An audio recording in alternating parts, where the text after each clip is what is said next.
السلام عليكم ورحمة الله وبركاته. اللهم صل وسلم وبارك عليك يا حبيبي يا رسول الله. نبدأ فيديو جديد من قناة يوميات بسكوت عزو. تنسوش اللايك والاشتراك في القناة. نبدأ مع بعض نحضر الغداء بفكرة سهلة وبسيطة وموفرة. معايا هنا قرنبيط جايباه كده من بدري ووضبته. القرنبيط طبعا دلوقتي بسعره مختلف. في الحجم الصغير بيبقى ب15 وب20 وب25. انا جايبه معايا هنا 2 على 20 جنيه، الواحده ب20. وضبطها كده وتوظيف يعني بقطعها كده زهر صغير، واشيل الراس بتاعتها وانضفها من فوق. مرضتش بس ايه اوضبها كده معاكم في التصوير عشان ما اخدش وقت في التصوير. هبدا اسلقها دلوقتي. هنا حاطه معايا ميه على النار، هحط فيها معلقه ملح. طبعا كلنا عارفين لما الكرنب او القرنبيط بيتسلق نحط له طبعا كميه كمون كده محترمه. كده حطيت كمون وحطيت ملح. اللي ما بيحبش ريحه الكرنب او القرنبيط في البيت ممكن نحط له معلقتين كده او شويه لبن صغيرين، بيضيع ريحه الكرنب والقرنبيط من البيت خالص. هنا حطيت ملح وكمون، وهنا وضبت القرنبيط معايا. ابدا اسلقه ونشوف الوصفه مع بعض. طبعا كلنا بنحب القرنبيط مقلي وكل الاصناف. دي وصفه سهله وسريعه جدا جدا، وفي نفس الوقت هنوفر كميه الزيت. كده بسلق القرنبيط، بسيبه يتسلق كده سلقه يعني كامله كده، وعايزاه يتهري معايا، مش عايزاه يبقى صحيح، لان كل ده هيتفتت بعد كده. وانا بعمله في الصينيه. لو انا هقليه بطلعها كده على طول، لكن انا سايباه يتهري شويه في الميه. يعني عايزاه تبقى يعني يبقى طري كده معايا. ممكن اهرسه، ممكن افتته كده زهرات صغيره زي كده في الصينيه، لان انا هعمله صينيه شبيهه للعجه شويه، بس بجد طريقتها حلوه قوي وموفره للزيت كتير. انا عملت قبل كده القرنبيط من غير بيض ومن غير اول ما فتحت القناه عملته من غير بيض، كان حلو جدا جدا، وناس جربوه شكروا فيه طبعا. الاول كنا بنعمل زمان، كنا بنعمله بكميه بيض كتيره كده. لا، بقالي فتره كبيره بعمله بديل البيض معايا، اللي هو البيكنج باودر بديل البيض. المره دي هعمله بقى من غير زيت، مش هنستخدم الزيت طبعا، لان احنا عارفين القرنبيط بيستخدم الزيت كتير جدا. انا هعمله المره دي في صينيه في الفرن كده، طعمه لذيذ وخفيف جدا في الاكل. هخلص الكميه معايا. انا عايزاها بس تبقى طريه، تبقى مهروسه كده معايا في السلق. هخلص الكميه واحضر الخلطه بتاعتي واوريها لكم ان شاء الله دلوقتي. لحد القرنبيط ما يتسلق يلا بينا نعمل الخلطه. هنا حطيت بيضتين، طبعا حسب الكميه اللي معانا ممكن نحط اكتر او نلغي البيض خالص. انا حطيت كده بيضتين على الكميه اللي عندي. رشه فلفل هربهم كده الاول، ممكن نزود عليها ميه او نحط نص الكميه ميه او لبن، اللي حابينه تحطوه براحتكم. انا هنا معايا كوبايتين لبن، نحط كوبايتين لبن وكوبايه ميه. كده حطيت كوبايتين لبن وكوبايه ميه. ممكن نحط الكميه كلها ميه عادي، بس احنا عشان نبقى عايزينها طبعا غنيه معانا بالخضار. هي كلها ما شاء الله خضار وجميله جدا ومفيده جدا. ندوب كده بس البيض في اللبن، وهنزل بمعلقتين دقيق، معلقتين لحد ما نشوف القوام معانا محتاج قد ايه دقيق. كده حطيت 3 لحد بس ما اشوف القوام. لو حبيت ازود تاني هزود معلقه بس كده شويه. كده القوام لسه خفيف، هزود كمان معلقتين دقيق. دقيق ابيض عادي خالص. منحطش كميه الدقيق مره واحده، نلاقيها تقلت معانا، مش تبقى حلوه في الخليط بتاعنا. انا مش عايزاها ولا تقيله ولا خفيفه.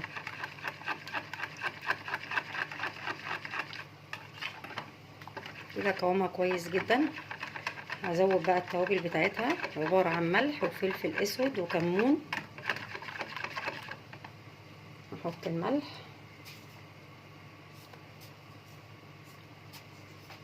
كمون، بابريكا، كزبرة ناشفة، معلقة صغيرة بيكنج باودر عشان مش مكترة البيض معايا. ممكن برضو نلغي البيض خالص، معلقة صغيرة كده. نقلبهم كويس. نحط لها كده ايه حوالي ربع كوباية زيت، لان احنا مش هنستخدم زيت تاني غير الحبة دول بس. ربع كوباية كده. نقلبه كويس وانزل باقي بالخضار بتاعي. عبارة عن مقطعة كده ايه مكعبات صغيرة طماطم، ممكن نستبدلها بصلصة عادي، فلفل رومي، جزر مبشور، اي خضار هنضيفه طبعا كله فوايد. اللي حابب يلغي الطماطم ممكن يحط لها معلقتين صلصة. كل ده كده في الخليط.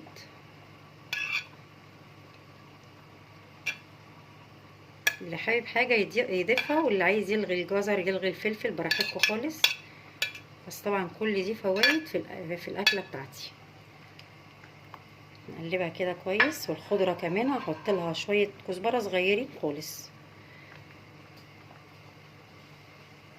انا جايبه حزمه معايا هقسمها ايه للخليط هنا، وهاخد شويه للسلطه كده كويس. كده يعتبر الخلطه معايا دقيق وبيض ولبن.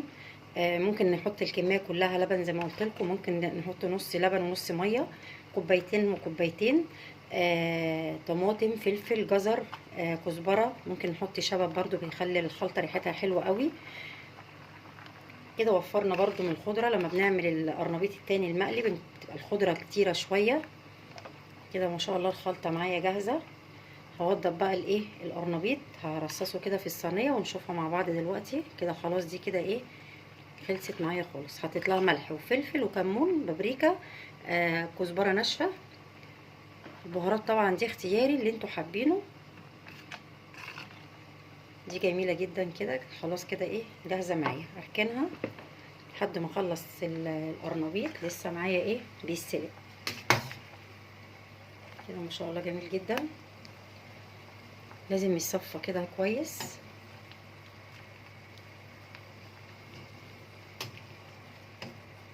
انا بسيبها شويه كتيره عن القرنبيط التاني اللي بنقليه لحد ما تتهري معايا. هنجيب الصينيه اللي هندخلها الفرن معانا، اديها كده رشه زيت خفيفه عشان بس ايه القرنبيط ما يلزقش معانا.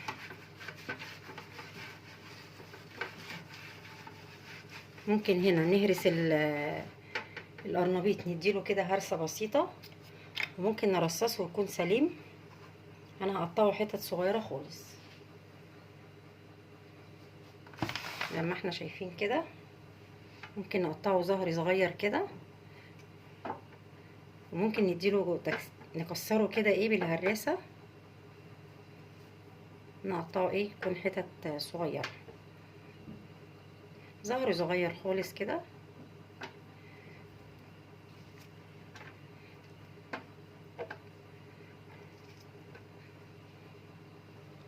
كده شكل الصينيه بعد ما رصصتها. اللي حابب يعليها اكتر من كده براحته. هي كده لسه برضو هتعلى معايا لما احط الخليط عليها. بسم الله. اقلب كده الخليط كله فيها. مكتره الخليط لان هعمل صينيتين. لسه متبقي معايا قرنبيط، هعمل صينيتين. اقلبها كده كلها في قلب بعضها. شكل الخضار بجد جميل جدا. اقلبها كده كلها.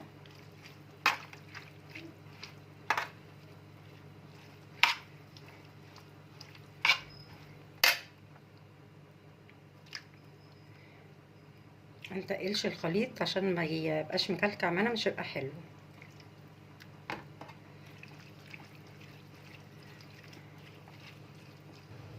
كده انا شربتها كل الخليط ما شاء الله. كده لازم ندوس عليها كده عشان تبقى سوا واحد.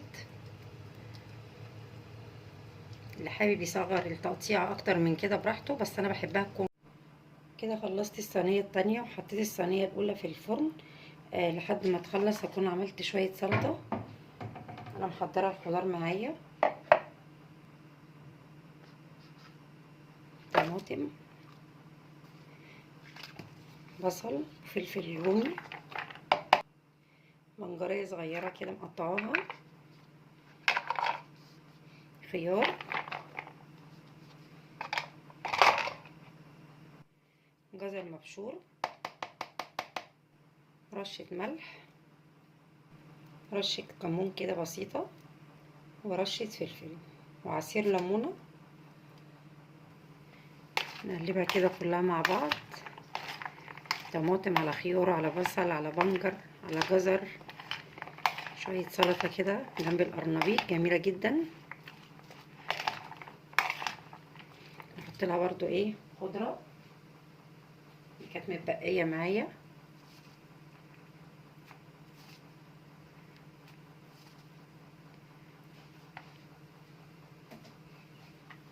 كده جميلة جدا. ممكن بس نديها رشة مية بسيطة خالص، هركنها بس في التلاجة شوية لحد ايه الصينية التانية ما تاخد السوا بتاعها. كل صينية بتقعد نص ساعة في الفرن. كده خلاص السلطة جاهزة معانا ما شاء الله. البنجر مقطعة كده فريش، مش سلقاه ولا اي حاجة، مش بحب اسلقه. بس كده جاهزة معايا خلاص.